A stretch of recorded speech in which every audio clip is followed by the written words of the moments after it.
Assalamualaikum warahmatullahi wabarakatuh. Saya Nunung Solehatun akan mempresentasikan tugas kewarganegaraan yang berjudul Clipping Anti Korupsi. Terminologi korupsi. Korup yaitu busuk, palsu, suap. Kamus Besar Bahasa Indonesia 1991. Korup yaitu suka menerima uang sogok, menyelewengkan uang atau barang milik perusahaan atau negara, menerima uang dengan menggunakan jabatan untuk kepentingan pribadi. Kamus Hukum 2002. Korup kebejatan, ketidakjujuran, tidak bermoral, penyimpangan dari kesucian. The Lexion Webster Dictionary 1978. Penyalahgunaan kekuasaan untuk mendapatkan keuntungan material atau material genetif. Penyimpangan kekuasaan untuk mendapatkan keuntungan material baik bagi dirinya sendiri maupun orang lain.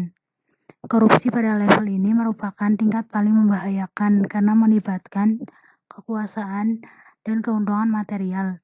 Ini merupakan bentuk korupsi yang paling banyak terjadi di Indonesia.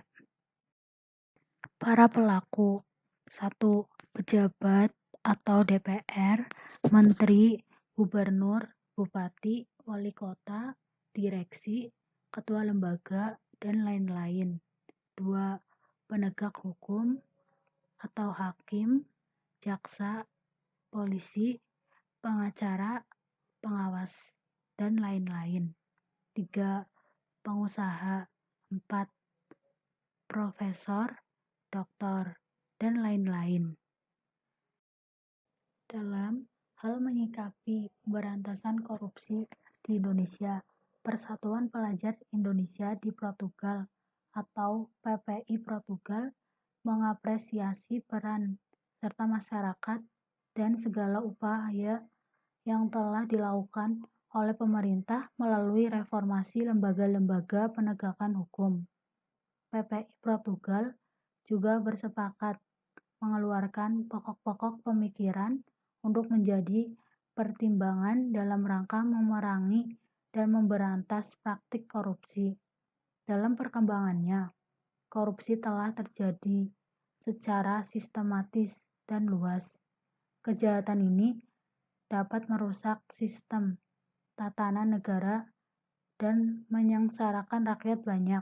Oleh karena itu, korupsi harus dibasmi dari bumi Indonesia dan penanganan pemberantasannya harus dijalankan dengan cara yang tidak biasa.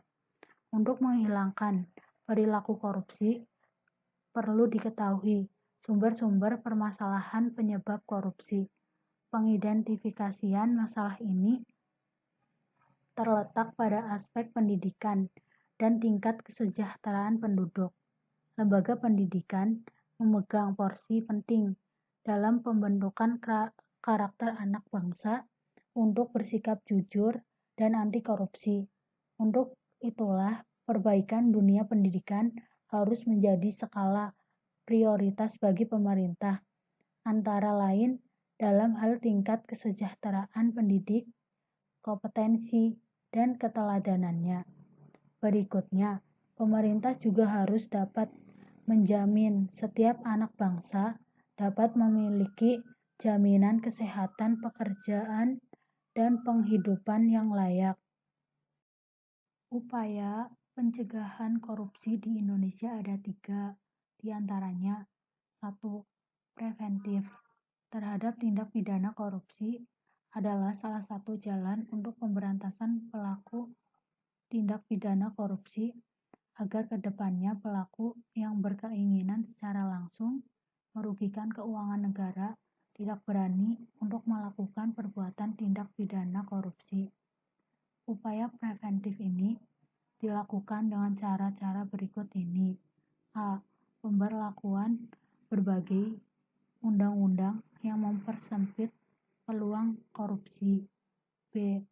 Pembentukan berbagai lembaga yang diperlukan untuk mencegah korupsi. Misalnya, Komisi Pemeriksa Kekayaan Penyelenggaraan Negara atau KPKPN. C. Pelaksanaan sistem rekrutmen aparat secara adil dan terbuka. D. Peningkatan kualitas kerja berbagai negara independen masyarakat untuk memantau kinerja para penyelenggaraan negara. 2. Upaya represif atau sering disebut upaya penal dilakukan dengan menerapkan hukum pidana guna menimbulkan efek jera bagi pelaku dan menimbulkan daya cegah bagi masyarakat agar menghindari segala bentuk korupsi dan penyalahgunaan wewenang. Upaya represif ini seperti berikut. A. Penindakan para pelaku korupsi secara tegas tanpa diskriminasi sesuai dengan peraturan perundang-undangan yang berlaku. B. Penindakan secara tegas dan konsisten setiap aparat hukum yang bersikap lembek dan meloloskan para koruptor. C. Pemberanian hukuman secara sosial dalam bentuk isolasi kepada para pelaku korupsi. D. Memberikan tekanan langsung kepada pemerintah dan lembaga-lembaga penegak hukum untuk segera memproses para pelaku korupsi. 3. Strategi edukatif merupakan upaya mendorong masyarakat untuk berperan serta dalam memerangi dan mengawasi tindak praktik korupsi di pemerintahan dan masyarakat itu sendiri. Lembaga-lembaga pemberantasan korupsi. Korupsi layaknya penyakit kronis yang menjangkit negara Indonesia. Meskipun pemerintah dan pihak-pihak yang berkompeten sudah berupaya sekuat tenaga untuk membasmi penyakit yang bernama korupsi, masih bermunculan kasus korupsi di negara Indonesia.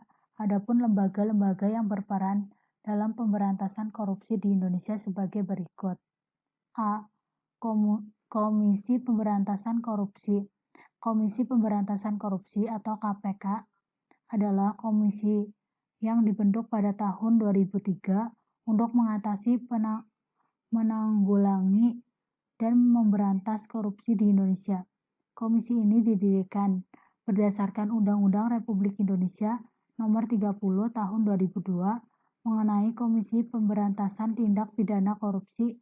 Dengan Undang-Undang Nomor 30 Tahun 2002 dibentuk Komisi Pemberantasan Tindak Pidana Korupsi yang selanjutnya disebut Komisi Pemberantasan Korupsi atau KPK. Dengan demikian, dapat dipahami bahwa lembaga yang berwenang pemberantasan korupsi adalah KPK. KPK adalah lembaga negara yang dalam melaksanakan tugas dan wewenang bersifat independen dan bebas dari pengaruh kekuasaan manapun. KPK memiliki visi yang mulia, yaitu mewujudkan Indonesia yang bebas korupsi. Berdasarkan visi itu, kita dapat melihat keinginan KPK untuk segera memberantas masalah yang berkaitan dengan KKN. Misi yang diemban KPK sebagai pergerak perubahan untuk mewujudkan bangsa yang anti korupsi. Visi dan misi KPK itu dimasukkan untuk tujuan yang akan dicapai KPK. KPK dibentuk dengan tujuan meningkatkan daya guna dan hasil guna terhadap upaya pemberantasan tindak pidana korupsi. Adalah serangkaian tindakan untuk mencegah dan memberantas tindak pidana korupsi melalui upaya koordinasi, supervise, monitor, penyelidikan, penuntutan, dan pemeriksaan di sidang pengadilan dengan peran serta masyarakat berdasarkan peraturan perundang-undangan yang berlaku.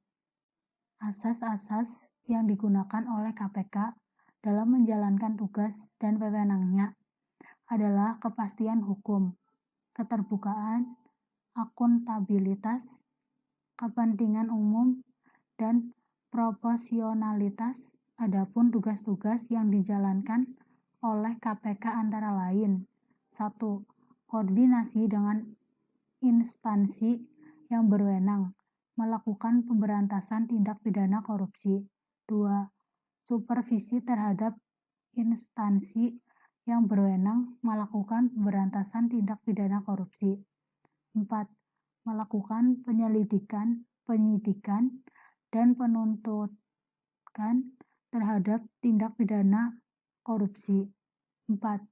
Melakukan tindak-tindakan pencegah tindak pidana korupsi. Dan 5. Melakukan monitor terhadap penyelenggaraan pemerintahan negara. Dalam melaksanakan tugasnya, KPK memiliki sejumlah wewenang. KPK adalah 1. Mengordinasikan penyelidikan dan penuntutan tindak pidana korupsi. 2. Menetapkan sistem pelaporan dalam kegiatan pemberantasan tindak pidana korupsi. 3. Meminta informasi tentang kegiatan pemberantasan tindak pidana korupsi kepada instansi yang terkait. 4. Melaksanakan dengar pendapat atau pertemuan dengan instansi yang berwenang melakukan pemberantasan tindak korupsi. Dan 5. Meminta laporan instansi terkait mengenai pencegahan tindak pidana korupsi. B. Indonesia Corruption Watch atau ICW. Indonesia Corruption Watch atau disingkat ICW adalah sebuah organisasi non-pemerintah atau NGO atau non-government organization yang mempunyai misi keinginan untuk mengawasi dan melaporkan kepada publik mengenai aksi korupsi yang terjadi di Indonesia. ICW lahir di Jakarta pada tanggal 21 Juni 1998 di tengah-tengah gerakan reformasi yang menghendaki pemerintah pasca Soeharto yang demokratis, bersih, dan bebas korupsi. ICW lahir didorong oleh adanya manifesto Gerakan Anti Korupsi Indonesia Corruption Watch. Pada awal kelahirannya, ICW dipimpin oleh Teten Mas Duki bersama pengarah Todung Mulya Lubis dan seorang ekonom yang bernama Faisal Basri Masyarakat, dan jika perlu melakukan gugatan kelas ASEAN terhadap para pejabat yang korup. ICW adalah lembaga nirlaba yang terdiri atas kumpulan orang yang memiliki komitmen untuk memberantas korupsi. Kegiatan ICW aktif mengumpulkan data-data korupsi para pejabat tinggi negara, mengumumkannya kepada CW dilakukan melalui usaha-usaha pemberdayaan rakyat agar berpartisipasi aktif melalui perlawanan terhadap praktik korupsi. 3. Transparansi Internasional. Transparansi Internasional atau TI merupakan sebuah organisasi kemasyarakatan yang memfokuskan diri melawan korupsi dengan menyertakan seluruh masyarakat ke dalam sebuah koalisi internasional yang kuat. Lembaga ini dibentuk dalam rangka membasmi efek buruk dari korupsi yang berimbas kepada masyarakat di seluruh dunia. Misi utama dari TI adalah menciptakan sebuah lingkungan yang bersih dari praktik korupsi. Transparansi Internasional berpusat di Berlin, Jerman, dan mempunyai cabang 99 di negara TI sampai Indonesia. Sebagai bagian dari upaya global untuk menghapuskan korupsi, mempunyai tujuan untuk meningkatkan transparansi, efisiensi, dan demokrasi pengolahan sumber daya ekonomi, birokrasi, dan politik untuk kemakmuran seluruh rakyat. Penekanan dari tujuan TI adalah pembaruan sistem, bukan pada pengungkapan kasus-kasus korupsi secara individu. TI Indonesia didirikan di Jakarta pada tanggal 18 September 2000 dengan prinsip-prinsip sebagai berikut. 1. TI Indonesia adalah sebuah perkumpulan berbentuk asosiasi yang didirikan sesuai dengan peraturan perundang-undangan yang berlaku di Indonesia. 2. TI Indonesia merupakan organisasi non-pemerintah yang independen, bersifat nirlaba, non-parantisan, dan menggunakan pendekatan anti kekerasan. 3. TI Indonesia berdomisili di Jakarta dan mempunyai kantor-kantor daerah di beberapa lokasi Indonesia. 4. TI Indonesia berafiliasi dengan Transparency International yang berbasis di Berlin, Jerman, tetapi mempunyai status otonom.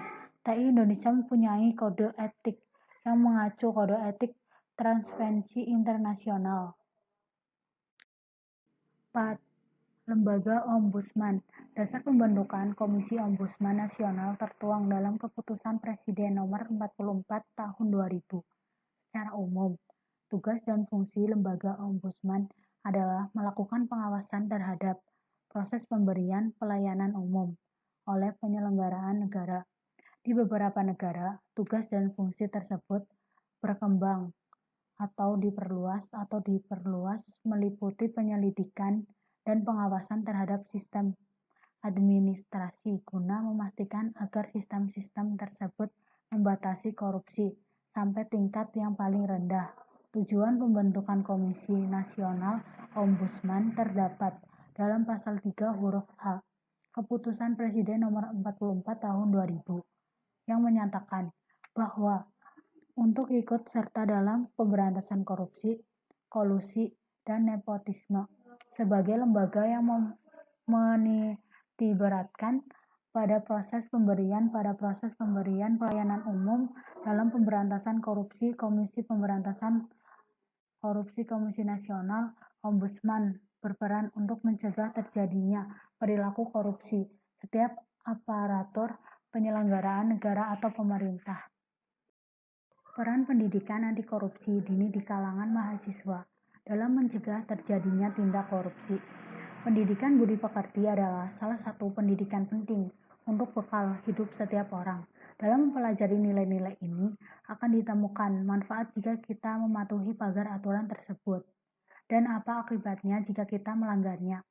Sebetulnya, inti dari pendidikan anti korupsi adalah bagaimana penanaman kembali nilai-nilai universal yang baik yang harus dimiliki oleh setiap orang agar dapat diterima dan bermanfaat bagi dirinya sendiri serta lingkungannya.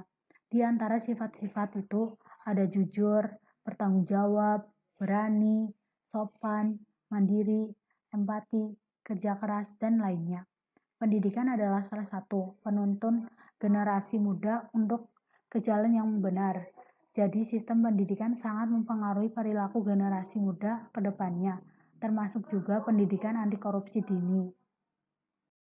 Hambatan dalam penerapan pendidikan anti korupsi di lingkungan kampus minimnya role models atau pemimpin yang dapat dijadikan panutan dan kurangnya political will dari pemerintah untuk mengurangi korupsi. Penegakan hukum yang tidak konsisten dan cenderung setengah-setengah karena beberapa perilaku sosial yang terlalu toleran terhadap korupsi, struktur birokrasi yang berorientasi ke atas termaksud perbaikan birokrasi yang cenderung terjebak perbaikan renumerasi tanpa membenahi struktur dan kultur, penegakan hukum yang tidak konsisten dan cenderung setengah-setengah karena beberapa perilaku sosial yang terlalu toleran terhadap korupsi, struktur birokrasi yang berorientasi ke atas termasuk perbaikan birokrasi yang cenderung terjebak perbaikan renumerasi tanpa membenahi struktur dan kultur. 1. Perlu peningkatan peran keluarga dalam penerapan pendidikan anti korupsi dini sebagai figur dalam pembentukan karakter, karena pendidikan utama yang paling awal didapatkan generasi muda berasal dari keluarga. 2. Pendidikan anti korupsi atau PAK seharusnya diterapkan di bangku perguruan tinggi sebagai mata kuliah wajib maupun pilihan, karena mahasiswa sebagai salah satu bagian dari generasi penerus bangsa memiliki kompetensi intelektual, ide-ide inovatif, kebijakan, dan pola pikir yang lebih diplomatis, menjadikan mereka agen perubahan pembelajaran kehidupan nasional. 3. Salah satu cara untuk pemberantasan korupsi adalah dengan membentuk lembaga yang independen yang khusus menangani korupsi. Simpulan dari pembahasan di atas dapat disimpulkan bahwa pendidikan anti korupsi dini sebagai langkah awal terhadap penanganan kasus korupsi yang dimulai dari diri sendiri dan diharapkan berimplikasi terhadap kehidupan keluarga, masyarakat, bangsa, dan negara. Dalam jangka panjang, pendidikan anti korupsi dini diharapkan mampu mewujudkan pemerintahan yang bersih dan bebas dari KKN, serta mampu melaksanakan Undang-Undang Dasar 1945 demi terwujudnya good government. Pendidikan anti korupsi dini diharapkan mampu memberikan pola pikir baru terhadap generasi muda dalam mewujudkan negara yang bebas dari KKN. Pendidikan merupakan salah satu tonggak kehidupan masyarakat demokratis yang madani sudah sepantasnya memiliki andil dalam hal pencegahan korupsi. Salah satu yang bisa menjadi gagasan baik dalam kasus korupsi ini adalah penerapan anti korupsi dalam pendidikan karakter bangsa di Indonesia, khususnya ditunjukkan bagi mahasiswa, karena pada dasarnya mereka adalah agen perubahan bangsa dalam sejarah bangsa. Dengan kemampuan intelektual yang tinggi, jiwa muda yang penuh semangat dan idealisme yang murni telah terbukti bahwa mahasiswa selalu mengambil peran penting